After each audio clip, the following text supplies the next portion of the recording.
24-year-old wins $326 million jackpot. I want to take a break and make sure I'm not making any bad decisions and that I'm being responsible.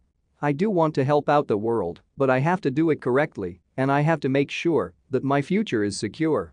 He went to work the next day and then left without a trace. It was the last time any of them saw him. 24-year-old Manuel Franco has been buying Powerball lottery tickets since he was 18 years old. It seemed like he was just another average Joe working out his way through life until he claimed the third largest lottery jackpot in American history. Franco didn't just hit the jackpot, he hit a huge jackpot. It was an enormous win that'd change his life forever. On his way home from work, Franco stopped at a speedway in New Berlin, west of Milwaukee. He bought $10 worth of individual Powerball tickets, one of which became his fortune. Franco recalled how he honestly felt so lucky on the night he bought the tickets that he even turned to the camera and wanted to wink at it. Although Franco said he felt lucky, he didn't watch the Powerball drawing afterward. He even forgot about his purchase until a couple of days later when he checked his numbers online. It was amazing. My heart started racing, blood pumping. My blood felt warm. Screamed for about 5 or 10 minutes. Good thing my neighbors didn't hear, Franco recalled, but he had no idea what was coming. Understandably, many winners try to remain anonymous for fear of becoming targets for theft.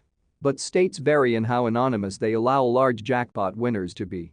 Some states like Wisconsin won't allow winnings to be claimed anonymously and demand the winners of large jackpots to show their faces at press conferences. Once the shock sank in, Franco waited a couple of days before stepping forward as the winner to the relevant authorities. He wanted to remain anonymous, but he had 180 days to reveal his identity or else he couldn't claim his fortune. Of course, he appeared before the public. But it was what happened after he won that made the front page. Franco said that he went to work after he won, sweating and not being able to concentrate.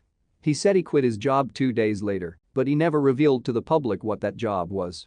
Furthermore, he remained recluse throughout his address to the public and refrained from giving away any personal information that didn't relate to the lottery. However, he did say this. Before winning his hundreds of millions of dollars, Franco's biggest concern was trying to get the bank account to $1,000. Franco refused to say anything about where he grew up, where he lived, what kind of car he drove, or where he used to work. Little did everyone know, the pressure was becoming too much. Now that he had more money than he could have ever imagined, his priorities suddenly changed, and unfortunately, so did the people around him. Franco had hired a handful of lawyers and financial advisors to help him deal with this life-changing event, but no one prepared him for the impending stress and pressure from the people around him. For weeks to follow, people were outside of his house and sending him letters asking for handouts and donations. Franco had no choice but to take action. He deleted his social media accounts and moved out of his house. It was simply as if he vanished from the face of the earth. But that's when the trouble started. A few weeks later, Franco reappeared on social media and seemed to be taking a new strategy to his newfound fortune. He was offering to help anyone that needed it. All he needed in return was their personal information so he could send them the money they needed. But his new account soon gained the attention of the FBI. It turned out that Franco was being impersonated by people on the internet who were pretending to be him to scam anyone who fell for his generous posts out of money. The FBI managed to get a hold of Franco to confirm these identities weren't him. But what had he been doing all this time? In his press conference, Franco promised that he wouldn't become one of the people who went bankrupt or broke or anything like that after winning the lottery, but was he just living as normal? Franco plans to travel, pay for family members to go to college, and wants to donate to charity, but his plans still aren't set. "I'm not sure what the next chapter is going to bring for my life," he told the press. "It feels like a dream, and it feels honestly like, any moment, I'm going to wake up and I'm just going to be back in my room, in my bed." But we're sure he's at least got himself a modest house and car to travel around in.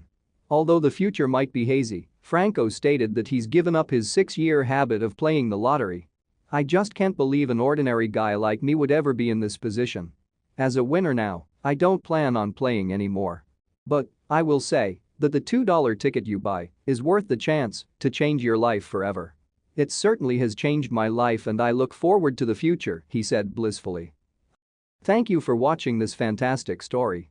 Please tap one of the 2 videos on your screen for another amazing wonder stories.